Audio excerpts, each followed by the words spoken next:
I am Zachary, 27 years old, and 10 years ago, my life ended without me actually dying. Before I tell you about the moment I watched my own parents beg for forgiveness on my doorstep, I need to know something. Go to the comments right now and tell me where you're watching from. I want to see how far this story travels, because for a decade, I wasn't allowed to have a story at all. To understand why I didn't answer the door when they came crying, you have to understand the night they threw me out. I was 17. It was a Saturday. In the Miller household, Saturdays were a religion. My parents, Robert and Linda, were obsessed with image. We weren't just a family. We were a performance art piece for the neighborhood. Dad was the provider, the stoic pillar of the community who loved to talk about his salary and his investments. Mom was the glue, the perfect hostess who could bake a pie and gossip about the neighbors in the same breath. Then it was Jake, my older brother, who was essentially a carbon copy of my father but without the spine. And finally, there was Anne, and was my adopted sister. My parents brought her home when she was 8, because the perfect family portrait needed a daughter to be complete. She was 16 that night. For years, I was the one who helped her with her math homework. I was the one who scared off the bullies when they made fun of her for being adopted. I was the good one. I was the safe one, or so I thought. That night was supposed to be a celebration of my parents' anniversary. The house was packed. Aunts, uncles, grandparents, the local pastor. Everyone who mattered in our small, suffocating town was there. The air smelled of expensive roast beef and my mother's overpowering perfume. I was in the kitchen refilling the ice bucket, feeling good. I had decent grades, a girlfriend named Emma, who I thought was the love of my life, and a college fund that was finally looking healthy enough to get me out of this town. I walked into the dining room, placing the ice on the sideboard. That's when I saw Annette. She was sitting at the kids' end of the massive table, but she wasn't eating. She was vibrating. That's the only way I can describe it. Her hands were gripping the tablecloth so hard her knuckles were white. She looked pale, clammy. "Anne," I whispered, leaning in. "You okay?" She flinched like I had burned her. She looked up at me and her eyes were wide, filled with a terror I didn't understand. "I have to," she stammered. Her voice was too loud in the sudden lull of conversation. My father, Robert, stood at the head of the table holding a wine glass. "And sweetheart, what is it? You want to make a toast?" The room went silent. 30 pairs of eyes turned to the 16-year-old girl trembling in her chair and stood up. She looked at Mom, she looked at Dad, and she looked at me. And in that split second, I saw something shift in her face. It wasn't fear anymore. It was calculation. It was survival. "I need to tell you all something," she said, her voice cracking perfectly. "Go ahead, honey," Mom cooed. "We're all family here." "I'm pregnant," Anne whispered. The silence that followed was heavy, instantaneous, and suffocating. You could hear the grandfather clock ticking in the hallway. My father's smile froze. My mother's hand went to her pearls, a cliché unfolding in real time. "Pregnant," Dad repeated, his voice dropping an octave. "Who? And who did this?" And began to cry. Not just cry, she sobbed, her shoulders heaving, her face burying itself in her hands. It was a performance worthy of an Oscar. "He forced me," she wailed. "I said no. I said we shouldn't, but he forced me." The room erupted in gasps. My uncle stood up. "Who? Anne? Give us a name." She lifted a shaking finger. She didn't point at the door. She didn't point at the invisible boyfriend nobody knew about. She pointed at me. "Jackson," she choked out. "It was Jackson." My name isn't Jackson, Zachary. But in that moment, she called me by my middle name, the name only family used when they were serious. Zachary. I stood there holding a napkin, my brain completely short-circuiting. It was like she was speaking a foreign language. "What? And what are you talking about? That's sick." I looked at my dad, expecting him to laugh, expecting him to say, "Don't be ridiculous. And Zach is your brother." But he wasn't laughing. His face had turned a shade of purple I'd never seen before. The veins in his neck were bulging. He looked at me and I didn't see recognition. I saw pure, unadulterated hatred. "Dad, she's lying," I said, my voice rising. "I never touched her. I swear to God, I never—" I didn't finish the sentence. My father crossed the room in 2 strides. He didn't ask a question. He didn't ask for my side of the story. He swung. His fist connected with my jaw with a sickening crunch. I saw white flashes as my head snapped back. I crashed into the sideboard, sending the ice bucket and crystal glasses shattering to the floor. I tasted copper blood, hot and metallic, filling my mouth. "You animal!" Dad roared, standing over me, his chest heaving. "You sick, twisted animal!" "Robert, stop!" my aunt screamed. But she wasn't rushing to help me. She was rushing to cover Anne's eyes. I scrambled backward on the hardwood floor, spitting blood. "Dad, stop! I didn't do it!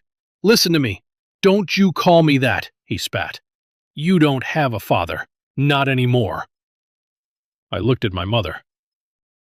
She was holding and rocking her back and forth and was buried in her chest, wailing. I locked eyes with my mom. "Mom, please, you know me. I wouldn't." Mom looked at me. Her eyes were cold. "Dead things. Get him out of my sight," she hissed. "Call the police. Get that monster out of my house." My brother Jake stepped forward. He looked at me on the floor, bleeding, surrounded by broken glass. He didn't offer a hand. He spit. A glob of saliva landed on my shoe. "You don't deserve to breathe the same air as us," Jake said. Minutes later, the police were there. I was hauled out of the house in handcuffs, paraded past the neighbors who had gathered on their lawns. I saw the judgment in their eyes. In 10 minutes, I had gone from the golden boy with a college fund and a bright future to a social pariah. They took me to the station. They put me in a cold interrogation room with a mirror I knew was two-way. I sat there for hours, my jaw throbbing, my shirt stained with my own blood. The detective who came in wasn't aggressive. He looked tired. He looked at me with a mixture of pity and disgust. "She's 16, son," he said. "Statutory incest. You know how much time you're looking at?" "I didn't do it," I said. I was crying now, the shock wearing off, replaced by a terrifying reality. "Test the baby, do a DNA test, check the dates. I was at soccer camp 3 months ago. Just please investigate." "She gave a statement," the cop said. She was very detailed. "She's lying," I whispered. "She's scared of someone else and she's using me." They held me overnight. But here's the thing about accusations without physical proof. They couldn't hold me forever without a charge, and the timeline Anne gave was shaky. The forensic nurse found no signs of recent trauma on her. It was her word against mine.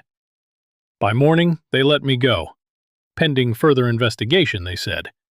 I walked out of the station into the blinding morning sun. My lip was swollen. My shirt was stiff with dried blood. I had no phone. They had kept it for evidence.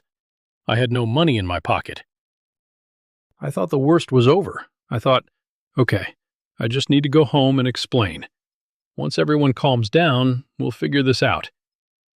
I was a stupid, naive kid. I didn't know that my life as a miller was already over. I walked the 5 miles back to my house. Every car that passed me felt like an accusation.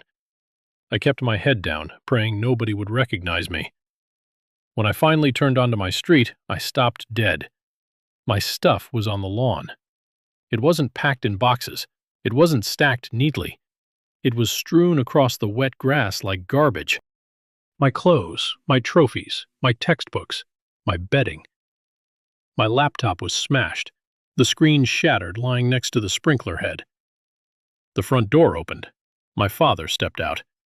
He wasn't wearing his suit anymore. He was in jeans and a flannel shirt, holding a baseball bat.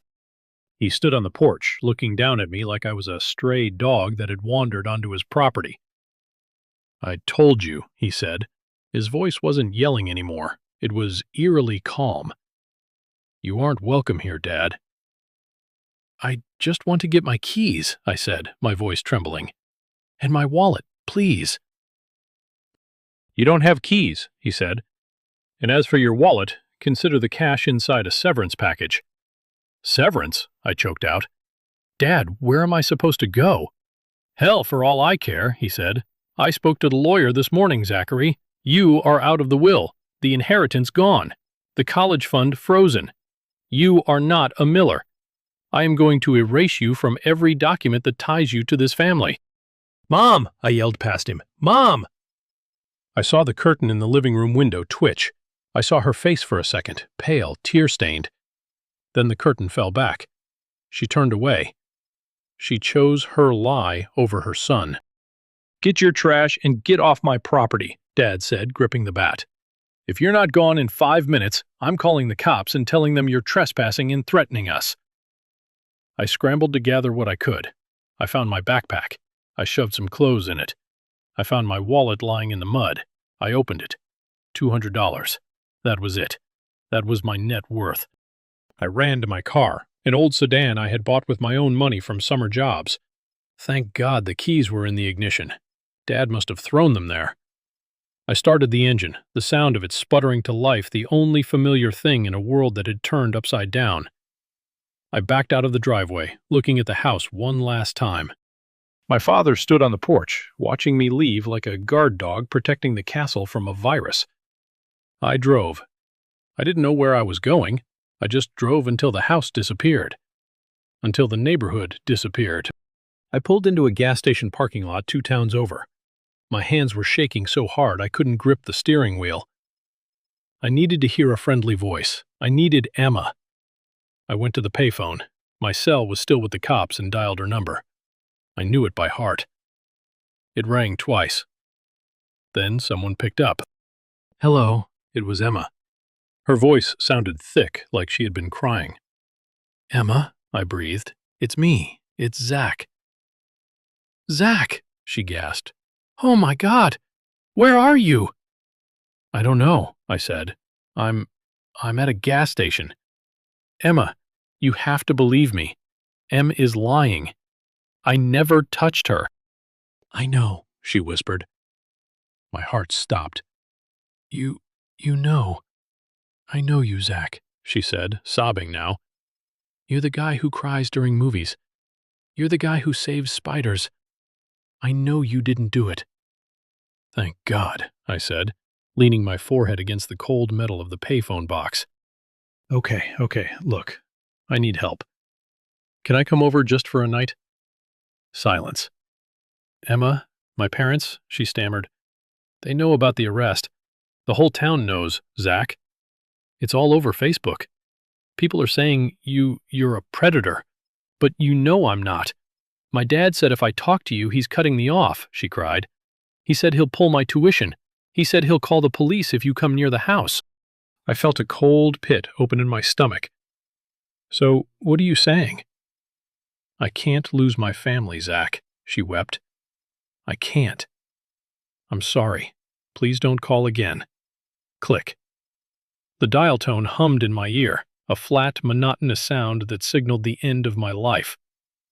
My family downed me. My girlfriend left me. My name was Mud. I got back in my car. I screamed. I screamed until my throat bled, pounding the steering wheel until my knuckles bruised. Then I cried. I cried for the boy who woke up that morning thinking about college applications. That boy was dead. I started driving again. I didn't have a map. I just drove west. I drove until the sun went down. I drove until the gas light blinked red. For the next week, I lived in that car. I learned very quickly what it means to be invisible. I parked in Walmart parking lots, sleeping with one eye open, terrified of a flashlight tapping on the window. I washed my face in gas station bathrooms using harsh brown paper towels. I ate cheap. A loaf of bread and peanut butter lasted 3 days, but the $200 was draining fast. Gas was expensive. By day 7, I was in a town called Maplewood, 3 states away. I was starving. Not the kind of hungry you feel when you skip lunch. I mean starving. My stomach was cramping. My head felt light and floaty. I smelled like sweat and old upholstery. My car sputtered and died right as I rolled into the parking lot of a run-down diner called Andy's Grill. It was fate, or maybe just bad luck, running out of gas. I sat there for an hour watching people go in and out. I saw them eating burgers through the window. I could practically taste the grease. I looked at myself in the rearview mirror. I looked insane. My hair was matted. Stubble was patching across my jaw. My eyes were sunken. You have to do something, I told myself, or you're going to die in this car. I got out. My legs felt like jelly. I walked to the diner door. There was a sign taped to the glass, handwritten in black marker. Help wanted, dishwasher, cash pay. I pushed the door open. A bell jingled. The smell of frying bacon hit me like a physical blow. A man was behind the counter. He looked like he was carved out of granite, big, bald, with a gray beard and forearms the size of ham hocks. He was wiping down the counter with a rag that looked older than me. He looked up. His eyes narrowed as he scanned me. My dirty clothes, my shaking hands, the desperation radiating off me. "We ain't a shelter, kid," he rumbled. His voice sounded like gravel in a blender. "Buy something or get out." I saw the sign," I rasped. My voice was from days of silence. For the dishwasher, he stopped wiping. He looked at the sign, then back at me. "You ever washed a dish in your life?" "Yes, sir," I lied. "I work hard. I need a job." He looked at my shoes. They were expensive sneakers, now covered in mud. He looked at the bruise on my jaw, which was turning a sickly yellow-green. "Run away?" he asked. It wasn't an accusation, just a fact. "I need a job," I repeated. "Please." He stared at me for a long, uncomfortable minute. Then he grunted. He reached under the counter and pulled out a basket of fries and a burger that looked like a mistake order. He slid it across the counter. "Eat," he said. "Then you wash. If you break anything, I break you." I didn't wait for a fork. I ate with my hands, shoving the food into my mouth, not caring that grease was dripping onto my chin. It was the best meal I had ever had. That was how I met Andy.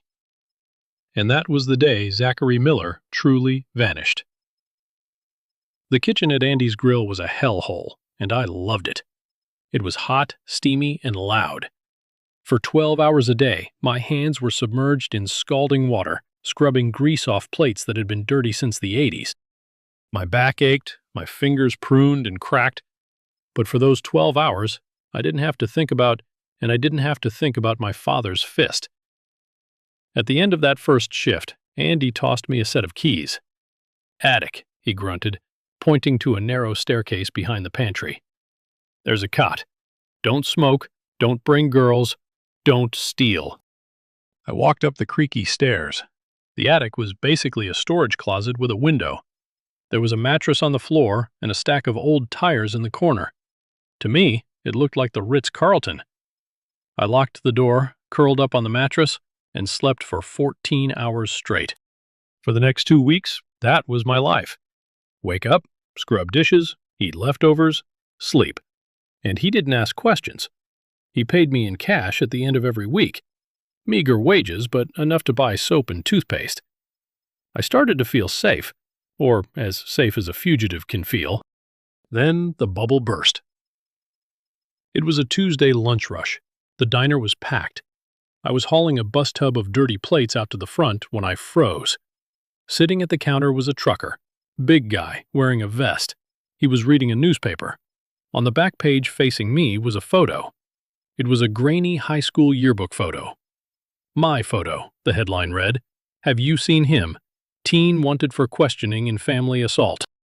My blood turned to ice. My hands started shaking so bad the silverware in the tub rattled.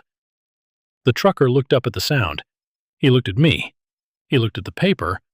Then he looked at me again. His eyes widened. "Hey," the trucker said, pointing a fry at me. "You look like I dropped the tub." Plates crashed to the floor. I turned and ran. I didn't know where I was going, just away. I bolted for the back door. "Hey, kid," Andy's voice boomed over the noise of the diner. I fumbled with the latch on the back door. panic blinding me. They found me. They're going to drag me back. Prison. I'm going to prison. A massive hand grabbed the back of my shirt and slammed me against the wall. It was Andy. "Where's the fire, boy?" he growled. "Let me go," I screamed, struggling against his grip. "I didn't do it. I swear." The trucker was standing in the kitchen doorway now, holding the paper. "That's him, Andy. That's the kid from the paper. Says he attacked his sister." Andy looked at the paper. He looked at the headline. He looked at the photo. Then he looked at me, trembling against the wall, tears streaming down my face. "I didn't touch her. Andy," I sobbed. "She lied. Please don't call them." The kitchen went deadly silent. The cook stopped flipping burgers. Andy took the newspaper from the trucker. He looked at it for a long second. Then he crumpled it up into a ball and tossed it into the trash can. "Don't look like him to me," Andy said, his voice flat. The trucker blinked. "What, Andy?" "That's clearly," I said. Andy stepped closer to the trucker, crossing his massive arms. "It don't look like him. My dishwasher's name is Zach. He's been here 2 weeks, works hard, keeps his mouth shut." He stared the trucker down. "You want to finish your burger, Earl, or you want to play detective?" The trucker looked at Andy, then at me. He shrugged. "Whatever you say, Andy. Just looked like him." He went back to his seat. Andy turned to me.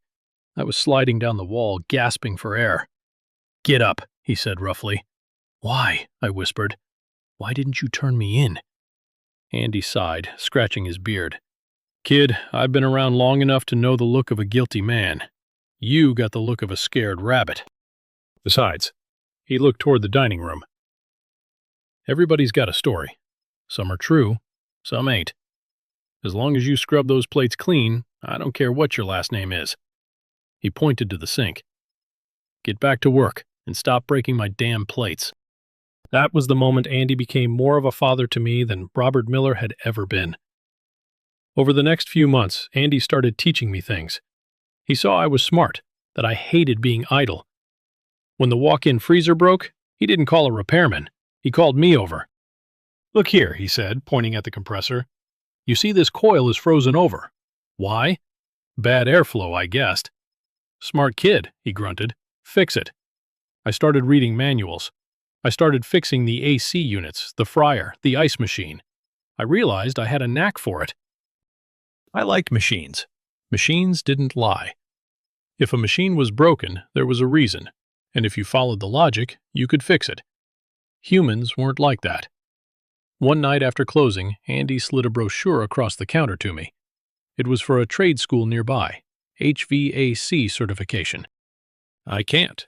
I said, "I don't have a high school diploma. I don't have ID that I can use. I know a guy on the school board." And he said, "And you can get a GED. As for the ID, he reached into his pocket and pulled out an envelope. "This is your salary for the last 6 months. I've been saving the extra. Use it to get a lawyer, get a name change, get whatever you need. Stop hiding, Zach. Build something." I opened the envelope. It was full of cash. I looked at him, my eyes burning. "Why?" "Because," Andy said, looking away. "My son would have been your age if he hadn't. Well, if he hadn't made different choices. Don't waste it." I took that money. I studied for my GED at night in the attic. I worked double shifts. I got my certification. I was rebuilding myself piece by piece. But the ghost of my past was always there, waiting. 5 years passed. I wasn't a dishwasher anymore. I was a lead technician for a local HVAC company. I had my own apartment. It was small, but it had a lock on the door and my name on the lease. Well, not my old name. I had legally changed my name to Zachary Sterling. Sterling was my grandmother's maiden name. The only person in that cursed family who had ever shown me unconditional love before she died. Zachary Smith was dead. He died the night he slept in a Honda Civic behind a gas station. I was safe. I was stable. But I was haunted. I had a ritual. Every year on my birthday, I would go to an internet cafe. Never my own computer. Paranoia is a hard habit to break. and I would search for them. It was a form of self-harm, I know, but I needed to know. That year, I found N's Facebook profile. It was public. I scrolled, and my breath caught in my throat. There were photos of a party, a welcome home party for N, and there in the center of the photo was N holding a baby, a little girl, maybe 4 years old. The caption read, "Happy 4th birthday to my little miracle, Lily. So blessed to have such a supportive family." My parents were in the photo. Dad was smiling, a genuine smile I hadn't seen in years. Mom was holding the cake. They looked happy. They looked perfect. Wait, the math. It accused me when she was 16. The baby was 4 now. That meant she kept the baby. That meant my parents were raising the child of the assault. And they looked so guilt-free. They were playing grandparents to the child born from a lie. I felt a surge of bile in my throat. I wanted to smash the screen. How could they sleep at night? How could they celebrate birthdays and holidays while I was erased? But then I saw something else. A comment from my brother Jake. "Best niece ever. Glad we kept the circle tight." Kept the circle tight. That was their code for protected the lie. I logged off. I walked out into the rain. I stood on the sidewalk and made a vow. I will never let them hurt me again. I will become so successful, so untouchable, that their opinion of me doesn't matter. I threw myself into my work. I became a machine. I took every overtime shift. I volunteered for the crawlspace jobs nobody wanted. One summer, I was working with a guy named Derek. Derek was a new hire, young, kind of clumsy, but a good kid. We were servicing a unit in a high-end mansion. The owner was a wealthy woman who watched us like a hawk. While we were packing up, the woman came screaming out of the kitchen. "My ring!" she shrieked. "I left my diamond ring on the counter. It's gone! You stole it!" She pointed a manicured finger right at Derek. Derek went pale. "Ma'am, I didn't. I was in the basement the whole time." "You're a thief!" she yelled. "I'm calling the police. I'm calling your boss." I saw the look in Derek's eyes. It was the same look I had in the dining room 10 years ago. Pure terror. The realization that the truth doesn't matter when power is involved. I stepped in front of Derek. "Ma'am, nobody is calling anyone yet," I said, my voice low and steady. "Excuse me," she snapped. "Empty your pockets." "We will," I said, "but first I'm going to check the return vent in the kitchen." "Why?" "Because you have a high-velocity system," I explained calmly, "and if you put a light ring next to a return vent when the fan kicks on..." I walked into the kitchen. I unscrewed the vent cover on the wall. I reached my hand deep into the ductwork. I felt around the dust and debris. My fingers brushed against something cold and hard. I pulled it out. A diamond ring. I held it up. "Is this it?" The woman went silent. She snatched the ring back. She didn't apologize. She just muttered, "Oh well, get out." In the truck, Derek was shaking. "Man, you saved my life." I have a record, Zach. Stupid stuff from when I was a kid. If cops came, they would have pinned it on me for sure." I gripped the steering wheel. "I know, Derek. I know. That was the turning point. I realized I couldn't just work for someone else.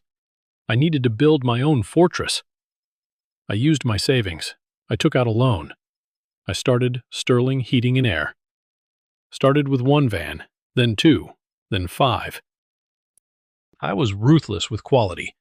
I hired guys like Derek, guys who needed a second chance but had good hands. We showed up on time. We didn't overcharge. In a town of scammers, integrity was a unique selling proposition. By the time I was 27, I had a fleet of 10 trucks. I had a receptionist. I had a reputation. I was making a salary that dwarfed what my father ever made. I bought a house, a real house with a yard for a dog I named Buster. I had done it. I had won. But victory is lonely. I had dated a few women, but I always pushed them away. As soon as things got serious, as soon as they asked about my family, I shut down. Couldn't risk it. I couldn't risk another Emma. I thought I was safe. I thought the wall I built was high enough. But walls don't stop phone calls. Life has a funny way of letting you think you've outrun the storm, just before the hurricane tears the roof off. It was a Tuesday in early November. I remember the date perfectly because I had just closed the biggest contract in the history of Sterling Heating and Air. We had secured the bid for a massive new commercial complex downtown. It was the kind of deal that meant financial security wasn't just a goal anymore, it was a reality. I was sitting in my office, staring at the signed contract. The ink was still wet. I should have been popping champagne. I should have been calling friends. But I was sitting there listening to the hum of the server in the corner, feeling that familiar cold hollow in my chest. Success is a strange thing when you have no one to share it with. You build a castle, but if you lock the gates to keep everyone out, it's just a really expensive prison. My receptionist, Sarah, buzzed in on the intercom. Zach. Her voice sounded hesitant. Sarah knew the rules. Never interrupt me during budget hours unless the building is on fire. I pressed the button. This better be good, Sarah. It's a woman, Sarah said, dropping her voice to a whisper. She says her name is Emma. She says she has information about your family. She sounds like she's crying. Zach, the pen I was holding, snapped. Just like that, a clean break of black plastic, ink bleeding onto my thumb. Emma. The name hit me like a physical blow to the solar plexus. For 10 years, I had trained myself not to say that name. I had trained myself to forget the sound of her laugh, the way she smelled like vanilla, and the way she had whispered, "I can't lose my family," before hanging up on me and leaving me to die in a parking lot. Tell her to get lost, I snarled, wiping the ink off my hand with a tissue. Tell her if she calls again, I'm blocking the number. Zach, wait, Sarah pleaded. She said the police are involved, she said. She said, and is in handcuffs. The world stopped spinning. The background noise of the office, the phones ringing, the technicians laughing in the break room, the traffic outside, all of it vanished. There was just the buzzing of the fluorescent light above me and the pounding of my own heart in my ears. Handcuffs. I looked at the phone. It was blinking red. One line, one connection to the past I had buried under layers of concrete and cash. I picked it up. My hand wasn't shaking. It was rock steady. That terrified me more than anything. "This is Sterling," I said. My voice was a stranger's voice. Metallic Zach. I closed my eyes. Hearing her voice was like touching a live wire. It was older, deeper, stripped of the teenage innocence I remembered. But it was undeniably her. "You have 30 seconds, Emma." I said, "Start talking. I didn't think you'd answer." She stammered, her breath hitching. "I'm sorry. I know I have no right. I know you hate me. 20 seconds. She rushed out. "She's been arrested, Zach. It's all over. The lies, everything. She's in the county jail." I leaned back in my leather chair, staring at the ceiling. "What did she do? Shoplifting?" "Do I?" "No," Emma whispered. "She did it again," she accused someone else. I sat up straight, the leather creaking beneath me. A cold chill ran down my spine, sharper than any winter wind. "Who?" I demanded. "A man named David Kenderson," Emma said. "He's a developer, wealthy, older, and was working as his assistant. Last week, she went to HR. She went to the police. She told them he forced himself on her in his office. She told them she was pregnant." I felt nauseous. It was the same script, the exact same performance. The tears, the accusation, the pregnancy card. It was a play she had written 10 years ago, and I was the original cast member. "Let me guess," I said, bitterness coating my tongue like acid. "David is ruined. His wife left him. He's sleeping in his car." "No," Emma said, and this time there was a strange note in her voice. "Ah, fear. That's the thing, Zach. David isn't you, David." David was ready. "What do you mean?" "He knew she was unstable," Emma explained. "Apparently, she had been dropping hints, trying to blackmail him for a promotion and a raise for months. When she finally pulled the trigger and went to the cops, David didn't panic. He called his lawyer, a shark from the city. I listened, gripped by the story. I was imagining this man, this David Kenderson, standing tall where I had crumbled. He had cameras, Zach, Emma continued, hidden cameras in his office, audio recordings. He had proof that she came onto him, that he rejected her, and that she threatened to ruin him like she ruined her brother if he didn't pay up. She said that I whispered she mentioned me. She was recorded saying it. Emma confirmed. When the police played the tape for her, she broke. She didn't just confess to framing David. She confessed to everything. The detectives pressed her. They pulled up your old file. They asked about the pattern. My throat felt tight, like a hand was squeezing it. And she told them Emma was crying now, audible sobs coming through the line. She told them about the night at the dinner table. She told them you never touched her. She told them the baby Lily isn't yours. Who? I asked. I needed a name. I needed a face to put on 10 years of nightmares. Who was the father? A guy named Vernon, Emma said, a local drug dealer she met behind the bleachers. He was 19. When she told him she was pregnant, he laughed at her. He said if she told anyone, he'd kill her. He skipped town the next day. I closed my eyes, visualizing the scene.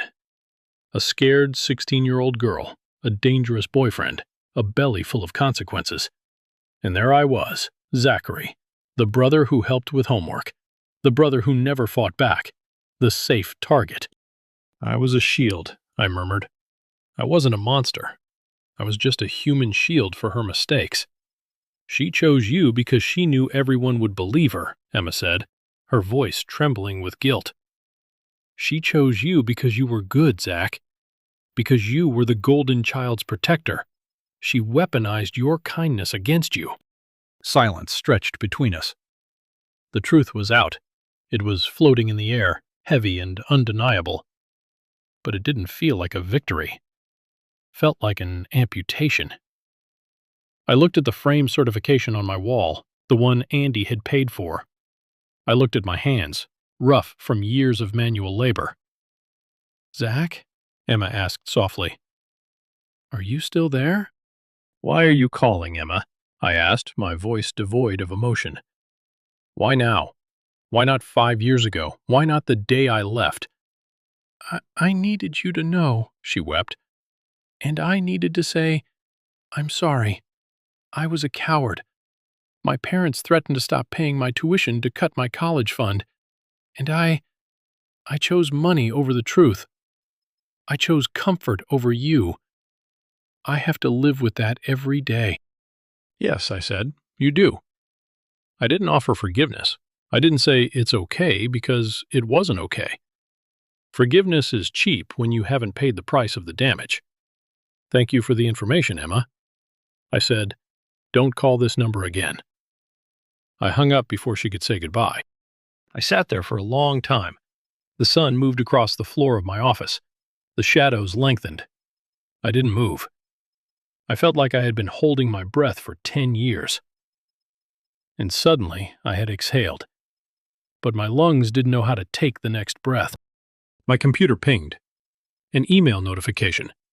Then another. Then my phone started buzzing with text messages. It was starting.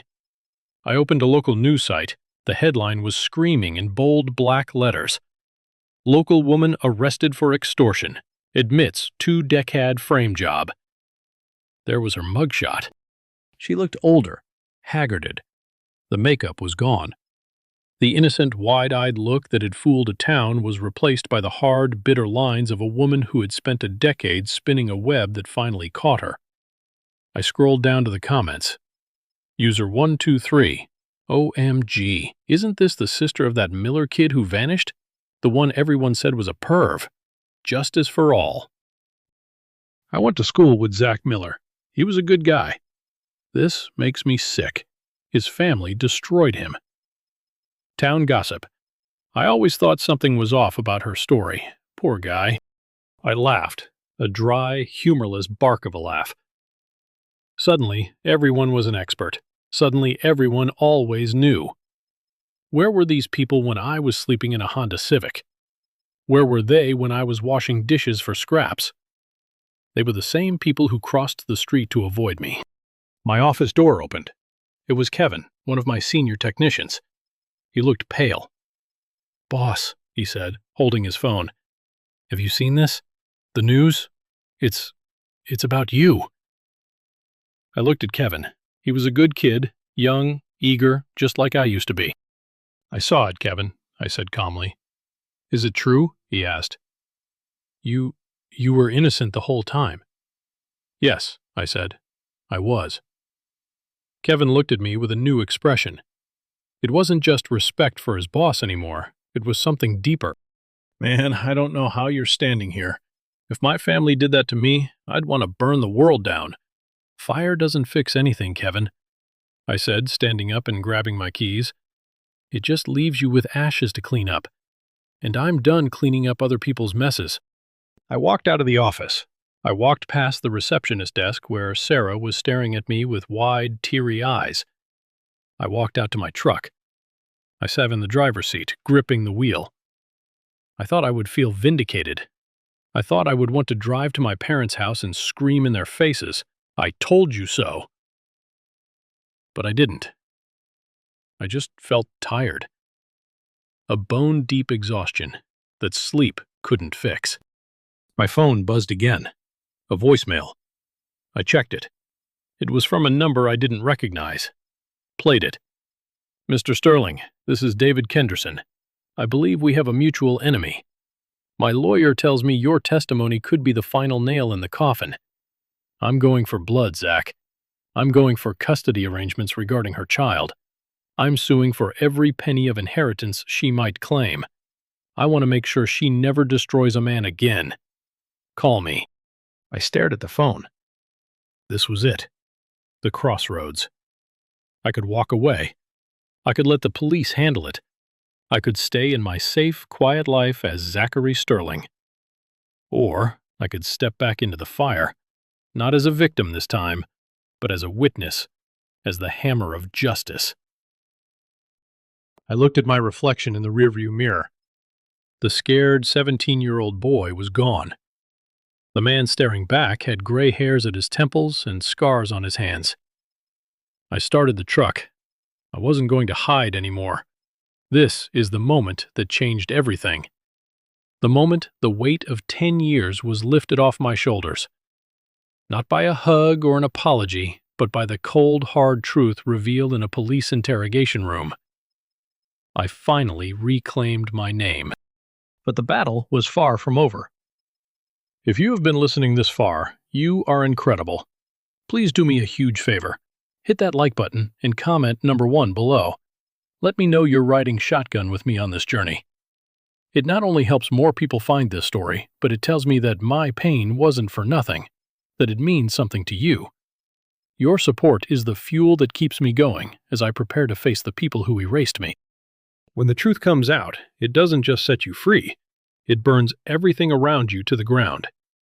In the weeks following Anne's arrest and confession, the house of Miller crumbled. Small towns are vicious. The same people who shun me now turned their sights on my parents. Rumors flew. How could they not know? What kind of mother chooses an adopted daughter over her own son?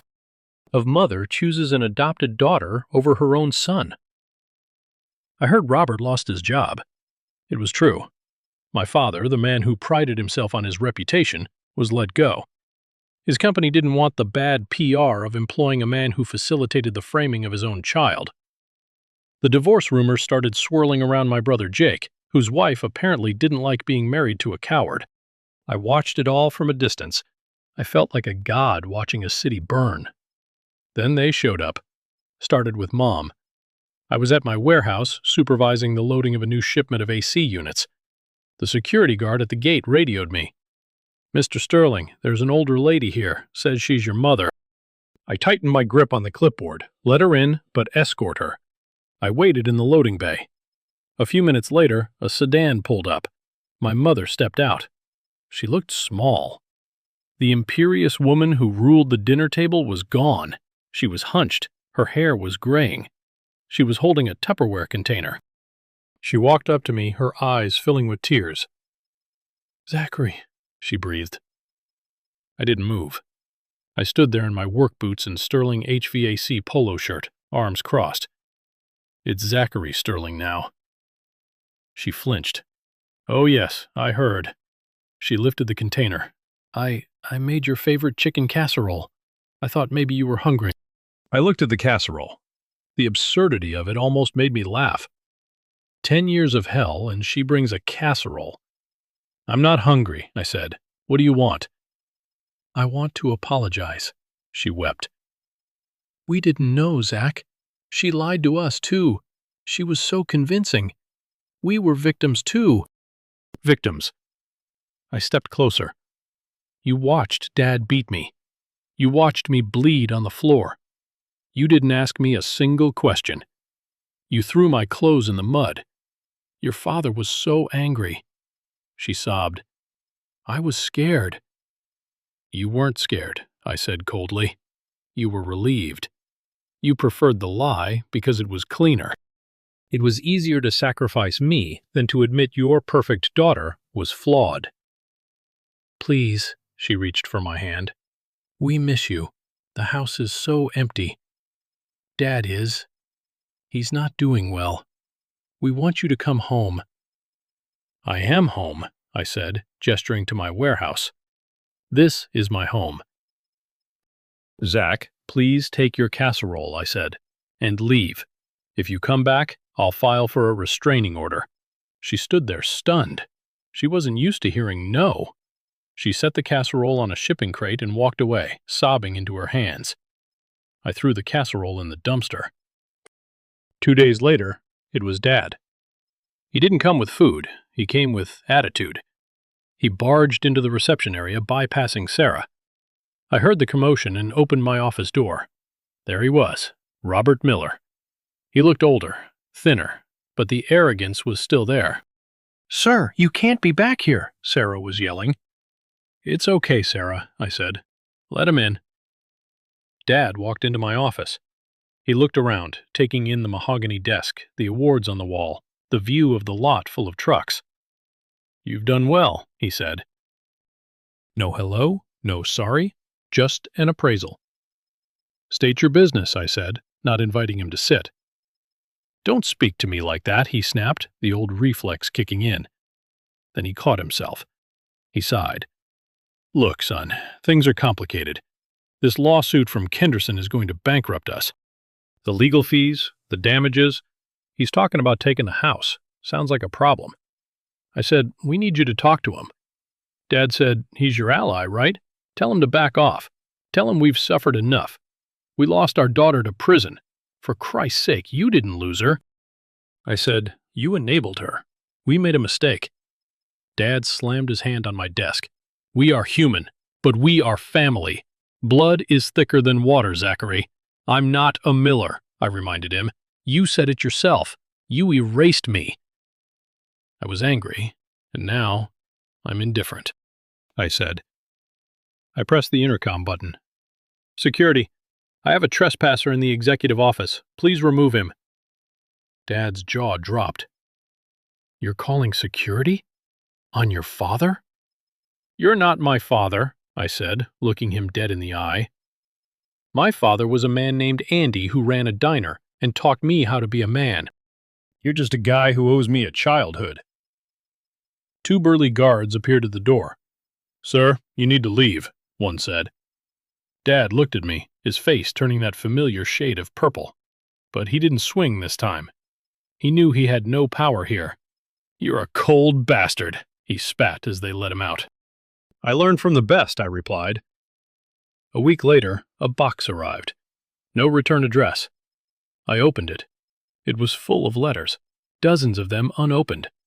They were the letters I had sent in the first month after I left. The letters where I begged them to believe me. The letters where I told them I was hungry and cold. They had kept them. They had never opened them. And now they were sending them back. Or maybe Mom sent them to show she had kept them. I didn't care. I took the box to the warehouse floor. I threw it into the incinerator we used for trash. I watched the flames curl around the envelopes. I watched my desperate teenage words turned to ash. I thought that was the end of it. I thought I had burned the bridge completely. But the devil always has one last card to play, and her name was Anne. I thought I was done. I thought throwing my parents out of my office and burning their letters was the period at the end of the sentence. But the past is a stubborn thing. It doesn't just disappear because you want it to. It lingers in the cracks of the pavement, waiting to trip you up one last time. 3 months after Anne's arrest, I received a letter. It wasn't from a lawyer. It wasn't from my parents. It was a plain white envelope with a stamp that was slightly crooked. The return address was stamped in red ink. Maple Ridge Correctional Facility. I stood by my mailbox, the wind biting at my face, holding that envelope like it was a bomb. Inside was a single sheet of lined yellow paper. The handwriting was shaky, barely recognizable as the neat, bubbly script and used to use to sign birthday cards. Zachary, I don't expect you to come. I don't deserve it. But the lawyers say I'm going away for a long time. There are things you don't know. Things about the family, things about Lily. Please, 1 hour. That's all I ask. And I read it twice. Then I crumpled it up and threw it in the trash. I went inside, fed my dog Buster, and turned on the TV. But I couldn't focus. The name Lily kept flashing in my mind. The little girl I had seen in the Facebook photos. The innocent child living in a house built on lies. Things you don't know. Curiosity is a curse, but so is silence. If I didn't go, I would wonder for the rest of my life what she had to say. A week later, I took a day off. I didn't tell anyone where I was going, not Sarah, not my guys. I drove 2 hours north, deep into the rural wasteland where they keep the people society wants to forget. The prison was gray concrete and razor wire, sitting in the middle of a dead cornfield. The air smelled of diesel fumes and desperation. I went through security. I surrendered my phone, my keys, my wallet. I felt naked without them. The guards patted me down with indifferent hands.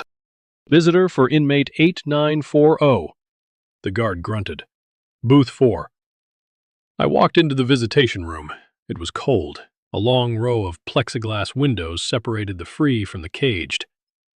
I sat down at booth 4. The plastic chair was hard and bolted to the floor. A few minutes later, a door buzzed on the other side and walked in. I barely recognized her. The golden hair was dull and pulled back in a severe bun. Her face, once plump with youth and arrogance, was gaunt. Her skin was shallow. She looked 20 years older than 26. She sat down. She didn't look at me. She picked up the receiver. I picked up mine. "You came," she said. Her voice was tiny through the phone, stripped of its old musical quality. "I had a free afternoon," I lied. My voice was steady, cold. "You said you had information. Talk." She looked up then. Her eyes were red-rimmed. "You look good, Zach. You look strong." I look like a man who survived. I said, "Don't try to butter me up, and we aren't siblings. We aren't friends. You are the person who stole 10 years of my life. Why am I here?" She flinched. She looked down at her hands, twisting a piece of loose thread on her orange jumpsuit. "I wanted to say, I'm sorry," she whispered. "I know it doesn't mean anything now, but being in here, stripping everything away, I see what I did. Why?" I asked the question that had burned a hole in my gut for a decade. Why me? I helped you with your homework. I defended you from bullies. I was the only one who truly treated you like blood. Why did you pick me to destroy? She let out a shuddering breath. "Because you were safe."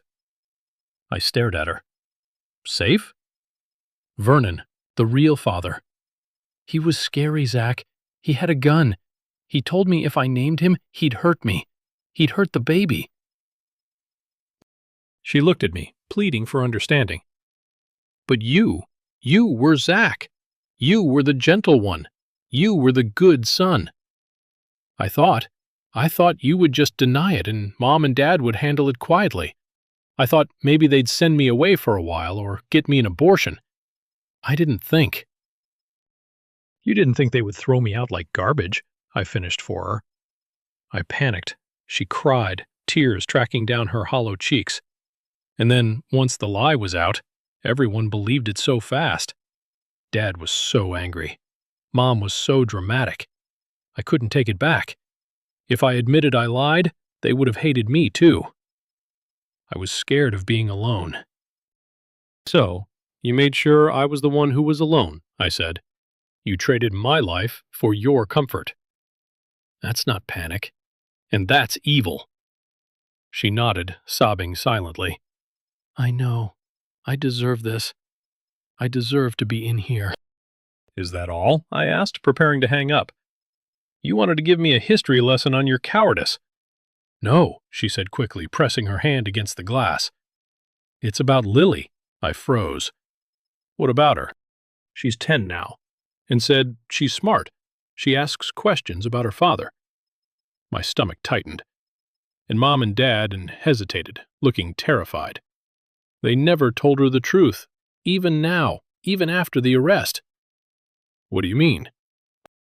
They told her you are her father, and whispered, they told her you were a bad man who hurt me and ran away. They showed her your picture, Zach, the one from high school. She hates you. She thinks you abandoned her. I felt the blood drain from my face. My hands clenched into fists so tight my fingernails dug into my palms. They did what? I hissed. They didn't want to admit they were wrong, and said it was easier to keep the lie going than to explain to a child that her mother is a liar and her grandparents are enablers. They poisoned her against you, Zach, to protect themselves. I stood up. The chair screeched against the floor. This was it, the final cruelty. They hadn't just erased me. They had turned me into a boogeyman for an innocent child. They had weaponized a little girl's mind to cover their own shame. You tell them, I said, my voice shaking with rage. You tell them that if they don't tell that girl the truth, the real truth, I will sue for defamation so hard they won't have a house to sleep in. I will put their names on every billboard in this county. I can't, and wailed. I'm in here. They won't listen to me anymore. Then that's your problem, I said. You built this house of cards. Watch it fall. I looked at her one last time. I didn't see a sister. I didn't see a victim. I saw a stranger who had consumed everything in her path to save herself. I hope it was worth it, I said. I hope the 10 years of comfort were worth dying in a cage. Zach, please, she screamed as I turned away. Don't leave me. You're the only one who knows the truth. Please. I didn't look back. I walked out of the visitation room. I walked through the heavy steel doors. I walked out into the gray afternoon. I got into my truck and just sat there. I didn't scream. I didn't cry. I felt a cold, hard resolve settling in my chest like concrete setting. They had used a child. That was the line. There was no going back from that. There was no clearing the air. There was only war. I pulled out my phone. I dialed a number I had saved but never used. David, I said when he answered. It's Zach. I'm ready. Let's burn him down. The civil trial wasn't a battle. It was an execution. David Kenderson didn't just have a lawyer. He had a team of sharks in Italian suits who smelled blood in the water. I wasn't the plaintiff, but I was the star witness. I sat on the stand and told my story. For the first time in history, people were legally obligated to listen to me. I looked at the jury, 12 strangers, and I told them about the night at the dinner table. I told them about the homeless nights. I told them about Andy. My parents were in the gallery. They looked like ghosts. Dad had lost so much weight his suit hung off him. Mom just stared at the floor, refusing to meet my eyes. When the verdict came down, it was swift and was found liable for damages that would take her 3 lifetimes to pay off. But David didn't stop there. His team uncovered the financial fraud my parents had committed to cover in legal bills, dipping into accounts they shouldn't have, hiding assets, the inheritance they had threatened to cut me off from. It was gone. The house liens were placed on it. They were stripped bare. But the real justice came quietly in the form of a Child Protective Services investigation that David's lawyer triggered regarding Lily. It turned out that raising a child in a home built on pathological lies isn't considered a safe environment. Custody was awarded to a distant relative of Vernon's who was actually decent. Lily was going to be told the truth, not by me, but by professionals who would undo the brainwashing. I walked out of the courthouse that final day, and the sun was shining. Felt different. The air tasted cleaner. David shook my hand on the steps. "We did it, Zach. You did it." I said, "I just told the truth." "The truth is a weapon." He said, "You wielded it well. Life moved on, and this time it moved forward." I met Rachel about 6 months later. She was a graphic designer I hired to rebrand the company fleet. I walked into the conference room and she was laying out logo samples. She looked up, tucked a strand of dark hair behind her ear, and smiled. "You must be the man who built the empire," she said. "I'm just the guy who fixes the AC," I replied. We went to dinner that night. I didn't mean to tell her everything, but Rachel had a way of listening, a stillness that made you want to fill the silence. I told her about the prison. I told her about the trial. I told her about Andy. She didn't look at me with pity. She reached across the table and took my hand. Her skin was warm. "You're not broken, Zach," she said firmly. "You're just forged like steel. It makes you stronger." 2 years passed. We moved in together. We got engaged. Andy, now retired and grumbling about his arthritis, moved into the guest cottage on our property so I could keep an eye on him. I had everything. A thriving business, a woman who loved me, a father figure who respected me, a dog that adored me. Then came the final test. It was a Tuesday night, almost midnight. Rachel was asleep beside me. My phone buzzed on the nightstand. I rolled over, squinting at the screen. Unknown number. I knew somehow. I knew. I slipped out of bed and went to the balcony. The night air was cool. I accepted the call, but I didn't speak. Zachary. It was Dad. His voice was a wreck, raspy, weak, wet. "It's Robert," he said. He couldn't even call himself Dad anymore. I don't have much time, son. The doctors. It's stage 4, pancreatic. It moved fast. I listened to the sound of his breathing. It sounded like a rattle in a broken vent. "I'm scared, Zach," he whispered. The arrogance was gone. The rage was gone. All that was left was a dying old man, terrified of the dark. "I don't want to die knowing you hate me. I don't want to leave this world with this distance. Please, can you come just for 5 minutes? I need to hear you say you forgive me. I need it for my soul." I looked out at the backyard. I saw the moon reflecting off the pool I had built. I saw the light-on in the guest cottage where Andy was sleeping safe and sound. I thought about the boy spitting blood on the dining room floor. I thought about the cold nights in the Honda Civic. I thought about Lily lied to for 10 years.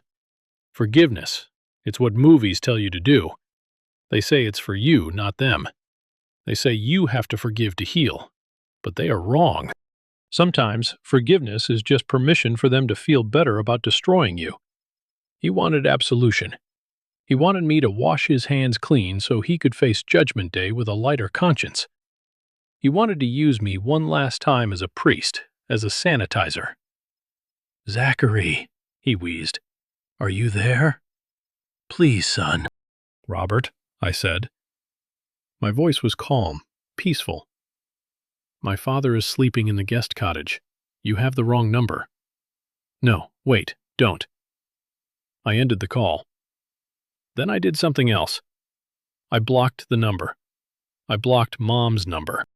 I stood there for a moment, waiting for the guilt, waiting for the regret. But it never came. Instead, I felt light, weightless. I walked back into the bedroom. Rachel stirred, opening one eye. "Who is that?" she murmured sleepily. "Wrong number," I whispered. I climbed back into bed and pulled her close. "Just a spam caller." She hummed, snuggling into my chest. "Love you." "Love you too." The next week, I read the obituary in the paper. Robert Miller, 62. The funeral was private. I didn't go. I didn't send flowers. Instead, I took the day off. I took Andy and Rachel to a baseball game. We ate hot dogs. We screamed at the umpire. We laughed until our sides hurt.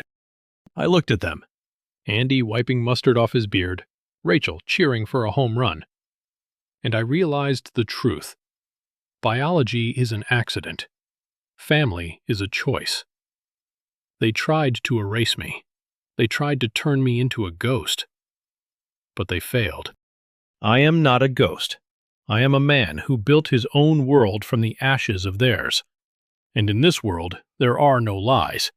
There is only the truth we make for ourselves. This is where my story ends. But for me, it's just the beginning of a life that finally belongs to me. I walked through fire to get here, and I know many of you are walking through your own fires right now. Family trauma is a heavy burden, but you don't have to carry it forever. You have the power to put it down. You have the power to say no. If the story touched you, if you felt that anger and that ultimate peace, please do one last thing for me. Smash that subscribe button and share this video with someone who needs to hear it. Let's build a community of survivors who know that blood isn't always thicker than water. Thank you for listening. Thank you for believing me.